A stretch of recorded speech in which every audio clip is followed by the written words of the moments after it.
So this is not Tales from the Dark Side or Tales from the Crypt or any late night scary show that you grew up on. No campfire stories or nothing. No, this is Cubfidential. This is the best coverage. Northside Chicago baseball you've seen across the planet, this side of Wrigley. And I'm your producer, Denzel Snipes, the king of the sniper's nest. As you can see, we got a loaded show. We're going to talk about some kind of down times, but some up times as well. And we got our guy Nick back. So, first let's go ahead and bring in the Chicago Crusader himself, JB Ellis. Come on in here, brother. What's going on, Denzel? How you doing? All right, so we got a great show. We got Botkins back. He was such a hit a couple of weeks ago. The fans were chanting his name. They almost forgot about Mr. Ubbs. Mr. Ubbs, you got to bring it if you want to be like Botkins. I hear that the confrontation is going to take care of all that. I don't know. Right now, Botkins is minus 180 over Mr. Ubbs, and Mr. Ubbs handled all the competition last time. So I don't know. Jay, come in for a quick second. What's up? So you think Mr. Ubbs can handle it? Ooh. It's kind of like, when Hogan had his run and then the Ultimate Warrior came along. So, we're going to see how that ends up, I don't know. I always like a good underdog. Yeah. All right, so let's get started. We're going to bring in Botkins. We're going to talk some bad baseball, some good baseball. First of all, the disrespect I just got by being compared to the Ultimate Warrior. I am no Ultimate Warrior, baby. I'm The Rock. I'm coming at you and I'm laying the smacketh down. I'm the next generation. So send your old boy down and I'll send him back down and retire him like The Rock did Hogan. So let's start there. Don't compare me to Mr. 2-year run Ultimate Warrior, baby, because the Botkins is not just a 2-year run flash in the pan. I'm the real deal Holyfield. Uh-oh, Mr. Ubbs, we're gonna have to hear from you in a little bit. Let's take a trip out to Southern California. We got some great dreams of Ohtani maybe joining the Cubs next year if Suzuki can do a great recruiting job and he does become a free agent. Got the two best players in baseball, Trout and Ohtani. The Cubs go in there and it's not pretty. What happened out in LA? Well, that's what it was a recruiting trip because they didn't play baseball there. That's what happened. It was just let's go out to LA, enjoy the nice sun rays and the nice beaches and go check out some nice stuff. And let's throw everything we got at Ohtani. But what he saw on the field was, well, what I'm playing with is a lot better than what I'm playing against because the Cubs absolutely stuck up the joint. Game 1, they scored 4 runs. I will come from the belief, JB, is that hey, you score 4 runs in a baseball game, especially if you score the first 4 runs, you should win that dang game. Instead, the Cubs bullpen does what it normally does. Middle of the rotation, middle of the bullpen absolutely stinks up the joint. We lose game 1. Then the other 2 games weren't really. One game we only scored 1 run. You're not going to win hardly any games when you only score 1 run. And then another game's absolute. We got blasted.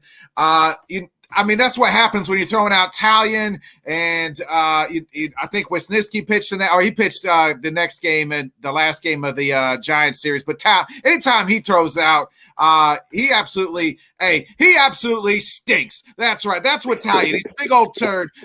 Absolutely shouldn't be pitching. Wisniewski either. Neither one of those guys. If those guys are your 4 and 5, we're in trouble, and that's why we're 10 games below 500 right now. So, question for you: Talion last year had a decent year with the Yankees, 14-5, as Mr. Ubbs was saying before the show. He had a pretty good ERA, but since joining the Cubs, not really doing much. What's the letdown, or do you think that it was just last year was a fluke? I think last year was just his, anomaly. This guy's kind of bounced around. Was with the Pirates at one point, so he's bounced around a little bit.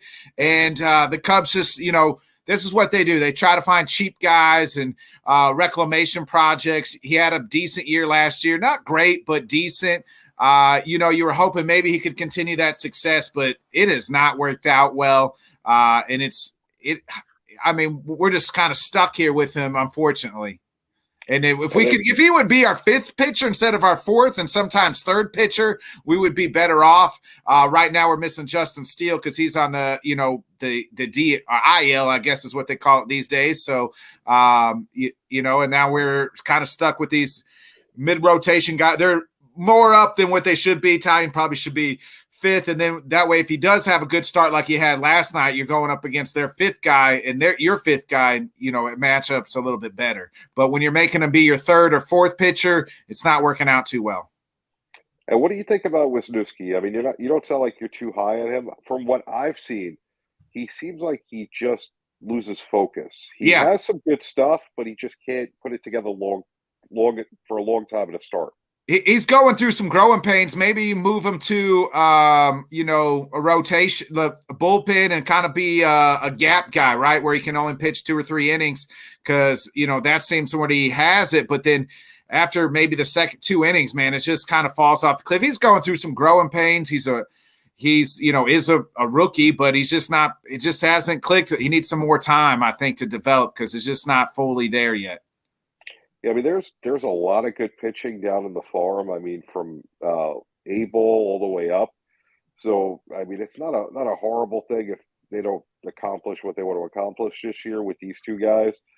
But, you know, I would definitely, like you said, I would put Wisniewski in middle relief where you're having trouble already, because he seems like he could do it for an inning or 2 without a problem. But when you're looking long term, something just happens and he just loses focus, or he just, you know, doesn't have it. And that's it. And then the wheels fall off and it's over. It's quicksand, right? Like you make one mistake, then you start panicking, and then you thinking about that mistake instead of just getting over it. And then you start sinking more. Then they make another mistake, and then you start sinking more. And then you thinking about those 3 mistakes, and then sinking more. And then next thing you know, you're totally stunk. And I mean, you know, what do you think about the offense as far as the Angel series? The Angels' offense was incredible, right? I mean, they're getting home runs from Ohtani and Trout, and we're over here, you know. I mean, missing Cody Bellinger. We need him back. He's, you know, I know he's going through a rehab stint right now. Patrick Wisdom, I mean, please show up again, because your bat's nowhere to be found the last month or so. So we're struggling in that aspect, right? Like we don't have a guy that you fear right now. You know, what guy in our lineup is you like, ooh, that guy scares us. Like, name that guy. You know what I mean? There's just not that guy is, you know, in our lineup that you're just absolutely scared of. Bellinger can be that guy when he's hot, but he's out, and he kind of sets that power up, and we have guys who can set the table up. I'd like to get Nick Mandragold back and just put him in the lineup and just see what he can do and make sure. Let's see, because he can get on base and hit. So I'd like to see what he could do, play him at third instead of Wisdom. And, you know, you're losing a lot with the power, but we need guys who can get on base and just hit the ball. And let's see what Madrigal can do for the rest of the season, see if he's going to be a big league guy or not. Then the Cubs go up the coast up to San Francisco, and it's a completely different team. They sweep the Giants. What was different? Well, we lost the last game. Right. We won 2 out of 3. Okay. Why they had it backwards. I had to double check. It was we lost that last game 13-3 in the blowout. You're right. My producer leading me down the wrong look. Hey, that's what I'm here for, baby. I'm here to get you right. We're gonna have to have a serious discussion with Jay when we're done. But, Don't fire him. Don't fire him. I like him. What was the difference, though? Why were they able to play so well in San Francisco? What was the change all of a sudden? Well, obviously you get Stroman game 1, so you get your bona fide ace, you know, an all-star caliber pitcher, and then Kyle Hendricks pitches a no all the way, you know, to the 7 2/3 all the way there. So you get your 2, you know, that's you know, vintage Kyle Hendricks. That's the Kyle Hendricks we've been wanting to see all season. That was the difference. And obviously the difference of the teams. The Giants aren't very good right now. The Angels are battling for their division and can make the playoffs at this point in time. So competition is level. And anytime you get your 1 and 2 guys pitching like those 2 pitched, you're gonna be okay. Like, you know, we got our all-star type pitcher in Stroman, and then you get a vintage performance by Kyle Hendricks, his best performance of the year, probably in the last 365 days, not just this season, but I mean even all of last year. That was vintage Kyle. It looked like he's finally healthy, and if we can get that Kyle every 5th day, you know, he obviously doesn't have to throw a no into the 7th, but if he can do what he, you know, be vintage Kyle Hendricks and hit the spots. I told you this the other day in the group message. I said, I've always compared Kyle Hendricks to a poor man's Greg Maddux, and Greg Maddux is my all-time favorite pitcher. I've always said the professor's a poor man's Greg Maddux, because that's just the way he pitches. It ain't going to be a lot of fast, but he can put the ball where he wants to, and as long as it's got as long as he's got his pinpoint accuracy going on, he's going to be fine. And he had that going in game 2. And then game 3, Wisniewski pitched, and we saw what happened, 13-2 or 3 or whatever it was. Yeah, I mean, it's a fair assessment of Hendricks. I mean, he's a lot like Maddux, not as flashy as Maddux was, as far as he's not on the same level. Yeah, but when he's on, he can give you some great starts like we saw. And it was good to see him come back and do that, because his first couple of starts, they weren't necessarily bad, but he just wasn't there yet. You saw that. Yeah. He did. I mean, it was kind of like those first few starts. It's typical what you would expect, I think, out of a guy who missed most of the last 2 months of last season, first 2 months of this season almost. Like, it was typical of what you would expect a guy who hasn't pitched in Major League Baseball for almost 4 or 5 months, and that's like baseball time, not even like actual real time. We're talking 6-7 months at that point in time. So before you go, Cub or Dud, should Stroman be the highest paid Cub? Highest paid? No, I don't think so. I mean, I guess like highest paid out of this bunch, possibly, but Jed Hoyer, pick up. I'm going to try to keep this PG real quick. Pick up your dang phone, Jed. How come we're not talking extension with Marcus Stroman? I mean, at this point in time, I believe Marcus Stroman's getting traded at the trade deadline. If you're not talking extension with him right now, and he's having his best season, and he's a free agent at the end of the year, that means to me that they're going to look to trade him. We're only 5 back in this division. 10. I know we're 10 below 500, but we're only 5 back. This division's still winnable. Like, that's as crappy as that shows you how crappy this division is. But how come Jed's not picking up his phone? Marcus is saying, hey, I want to stay here. I don't think he's demanding a whole lot of money. He's been serviceable. He's having his best year in a Cub uniform. And we're just going to say, hey, see you later. We'll trade you at the deadline pretty much. That's what that Jed's doing. I mean, does Jed Hoyer hate the Cubs? Does he hate everything here in Chicago? I mean, because he hasn't done anything. What's his big signing? Dansby Swanson. He's outside of that. He traded all the 016 team. He's not extending his own guy that he brought in, and Marcus Stroman. Like, pick up the phone, Jed. Well, that was Bakkens. Bakkens, where can people find you? Right here you can catch me out on the Let's Talk Sports Network. We'll have a show tomorrow night, the Let's Talk Sports Show. I'll have my own show as well, the Bodkins Show. You can check me out on YouTube, the Bodkins Show. That's my last name, with the show in it, or the Let's Talk Sports Network as well. So that's where everybody can find me. Let's go, Cubs, man. We can turn this thing around. We're only 5 out, baby. Jed, stop hating on us and get the Stroman deal done, and let's get some pieces. I appreciate it, Bakkens. Glad to have you back, man. All right, as we said, that was Bakkens. The fan response was phenomenal. Great job by him. Now, the one and only Mr. Ubbs. The main event. And remember, if you're going to have a confrontation with me and him, you got to have a Shannon versus Skip type deal instead of going back and forth. You got to let us go back and forth, because that can be something special. I don't know. We'll see. We'll have to talk. He won't beat me, but it'll still be good. We'll have to see. So let's get into. Come on. Bakkens is still around. Hey, I'm not gonna back. I wanted to wait to see what the rebuttal is. Someday we're gonna sit down, Mr. Jacob, and we'll go tit for tat, my friend. I'll take any smoke you got. I promise you. I ain't scared of nobody. You ain't seen this smoke yet. Hey, I mean, the only smoke you've seen is for your cigarette. Hey, just like when Snoop Dogg rolled up to Willie's house and he thought he could outsmoke Willie. Willie put him to shame, and that's just what I'll have to put. Hey, sometimes you got to put the old dog back in the shed and put him down, and that's what I'm gonna do to you. No, you call me Willie. I'll holler at you guys later. You guys have a good rest of the show. Go Cubs. That's about the only thing me and Jacob are going to agree on tonight. I'm telling you, it's going to surprise you. I'm telling you right now. Yeah, he's really surprising me, all right. He will later, I promise you. All right. That was Bakkens again. We got Mr. Ubbs in. So Jacob, let's start with the Pirates. So 11-3 yesterday. Tonight, Cubs came back. They were down early. Took a 7-5 lead. And then Fulmer came in, and Botkins loves him. Horner made an error on a ball he should have held. It was first, runner on first, ground ball to second. Horner was all the way by the second base bag to start. Ball was hit towards the first base line.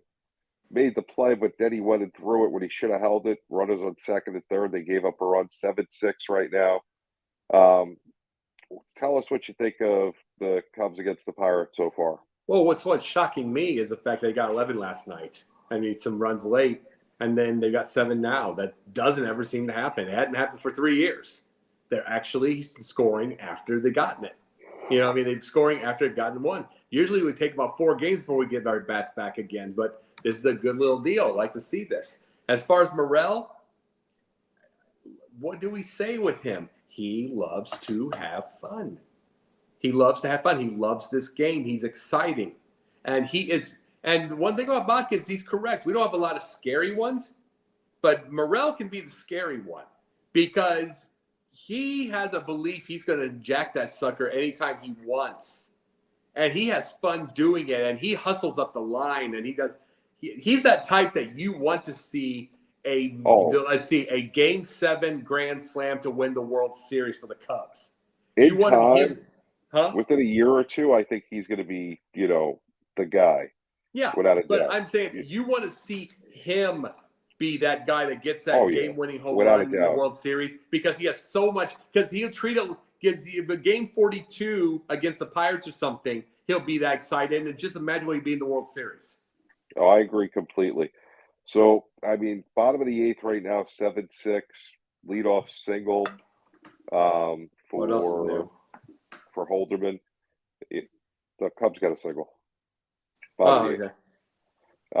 So hopefully they can hold on. That'll be 2 in a row over the Pirates, who are in first place.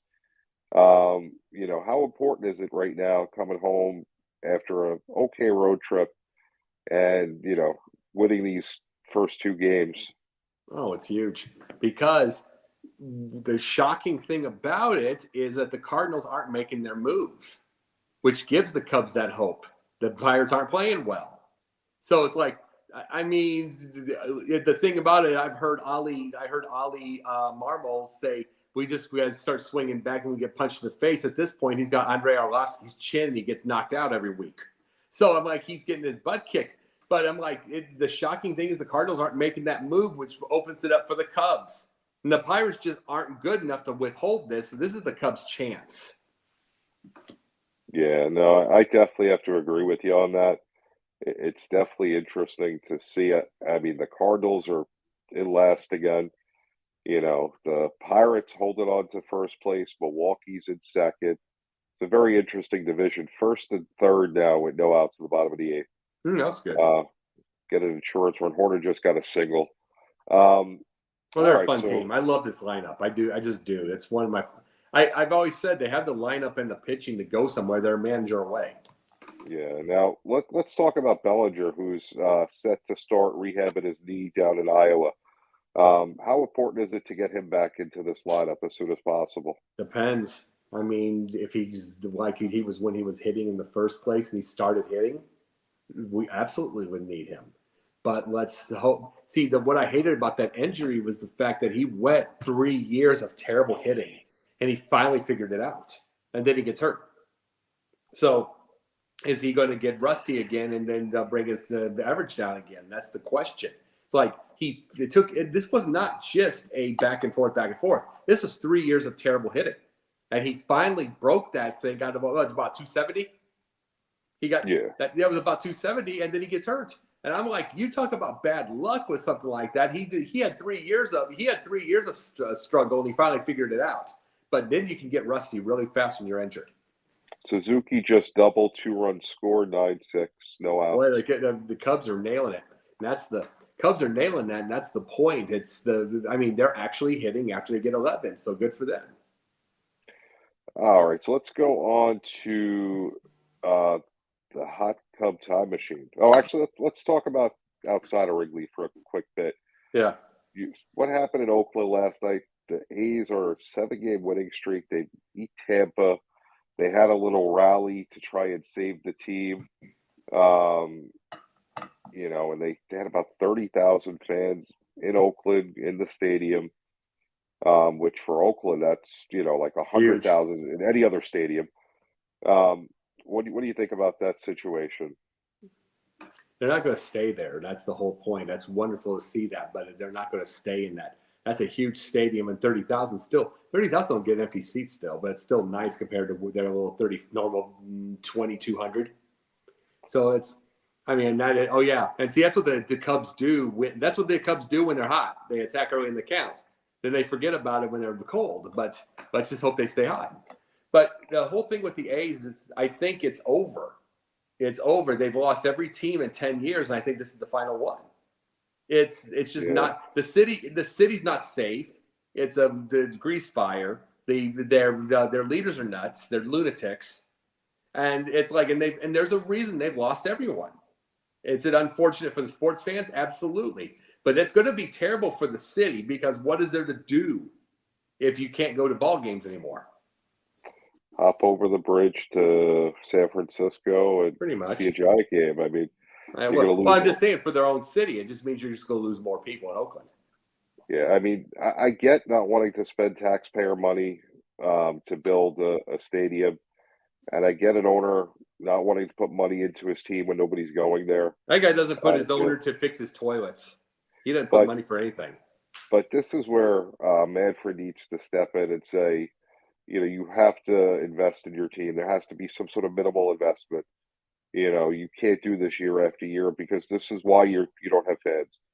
You know, Manfred's got to step in and, you know, what team was it?